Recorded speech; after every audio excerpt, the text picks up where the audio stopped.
travel around the world, one of the things that people most talk about is how busy they are. It's as though we don't have 24 hours anymore in the day. Everyone is busy. Everyone is tired at the end of the day. We're all like a bunch of hamsters running in a wheel. Seem to not be getting anywhere, but we're all out of breath. This has a tremendous and terrible impact on our Christian life.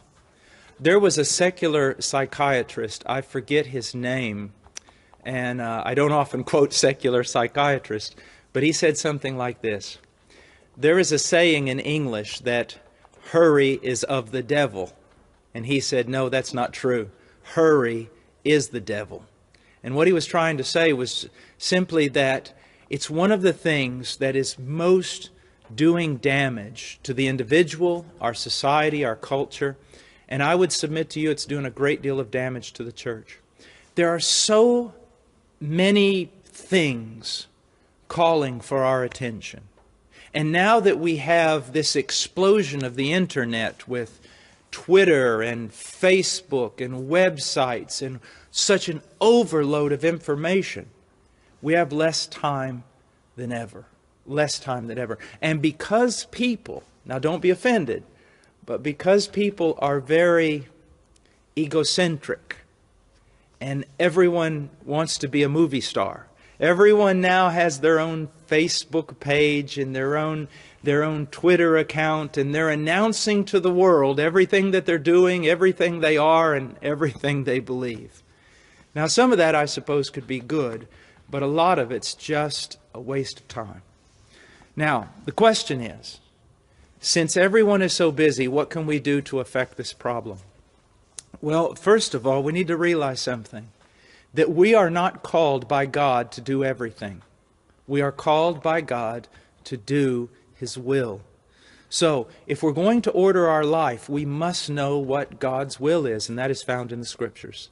You know, it seems like every question someone has, the answer is always this. Go back into the Scriptures, read the Word, and find out what He has to say. But the way I handle all of this, because it also affects me, is I set priorities. Hopefully they're not my priorities, but they're God's priority.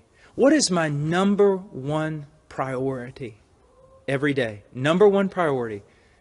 I would have to say it is meeting with God. Spending time in the Word and spending time in prayer. Because it impacts my entire life. If I don't do it, I'm disobedient. And if I don't do it, I'm no good to anyone. You know, Martin Luther said? He said one time, he goes, I am so busy today that if I do not pray 3 hours, I'm never going to get everything done. Now, you see how different his attitude was? We say, we're so busy today we can't pray. He said he was so busy he had to pray so that God would give him help and order his day and help him to get everything done. So the first thing is meeting with God in His Word and in prayer. The next thing that is important, that is a priority, are the relationships that God has given me. My highest relationship on this planet is with a woman, my wife. I must make sure that I'm fulfilling my duties, relational duties, friendship, communication with my wife. After that, my greatest and most important task as a father, and especially since we homeschool, is to pour my life into my children. Now, obviously, I also have to work. I work in a mission. I have a job that requires, at a minimum, 8 hours a day, and usually it's sometimes twice that. And so, when I go to work, I work hard. I don't play around. I don't get in a lot of conversations. I work. Why? In order to get my job done, so I can get back to other priorities, which are always relational. My relationship with God, my relationship with my family, my relationship with my brothers and sisters in Christ, and then my relationship with people who need Jesus Christ. I think it will really help most people if they would put meeting with God first, and then put their relationships, the relationships that God has given them, following that. Then, of course, their work that they must do in order to sustain themselves and their family.